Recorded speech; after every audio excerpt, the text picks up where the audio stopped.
Экинчи микрофон. Дастан Арсызбекович, урматтуу жана кээ бир менен урматсыз кесиптештерим.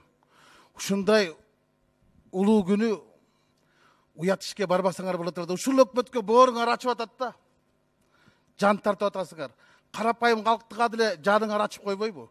Ушул өкмөттүн шалаклыгынан коронавирус менен күрөшө турган 98 врач бүгүн өмүрү менен күрөшүп калды. Ушул өкмөттүн шалаклыгынан го.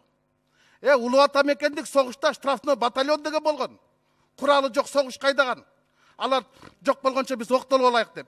Врачтарды ошентип алды кайдады. Анан ар бирде 200 миңден кенемте пул дейт. Бул келеке пул да. Келеке пул да. Анан дагы комиссия түзөбүз дейт. Токтоткула комиссиясын. Урматтуу өкмөт. Дача суу эмес да бул силерге комиссия түзүп ар бирин иликтеп чыга тургандай. Алар врачтар ыйлап атат. Ыйлаган врачтарды кечирим сурап атасыңар. Убакыт келет, барыңар эл алдында кечирим сурайсыңар. Чындыгы ушул. Вирус бар болсо, вирустун артында минус бар. Минустун артында чоң саясат бар. Дүйнө дүрбөлөнгө түшүп атат. Тигинчи адам өлдү, мынча адам өлдү деп. Бирөөңөр жооп бере аласыңарбы? Кытайда 2 саатта канча адам өлөт? Жөн эле. 3000 адам өлөт. 3 айда коронавирустан 3300 адам өлдү. Эмне үчүн Кытай менен чектеш Непалда, Бутанда, Вьетнамда, Лаосто, Камбоджада, Монголияда бир дагы адам набыт болгон жок. Эмне үчүн?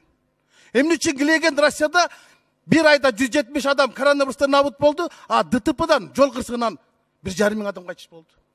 Саясат бар да. Анан кийин силер өзүңөр айтып атасыңар, буну саясатка аралаштырба деп. Саясатка өзүңөр аралаштырып атпайсыңарбы? Өзүңөр ак халатчандарды ушинтип атпайсыңарбы? Кайрылтып атпайсыңарбы? Өзүңөр сөктүртүп атпайсыңарбы? Жанагы Киргизка деген кыздарга. Анан келип алып туруп карапайым элге ушунтасыңар. Урматтуу депутаттар, биз жыйынды токтотпой коронавирусту токтотуш керек. Анан контрабанда менен коррупцияны токтотушубуз керек.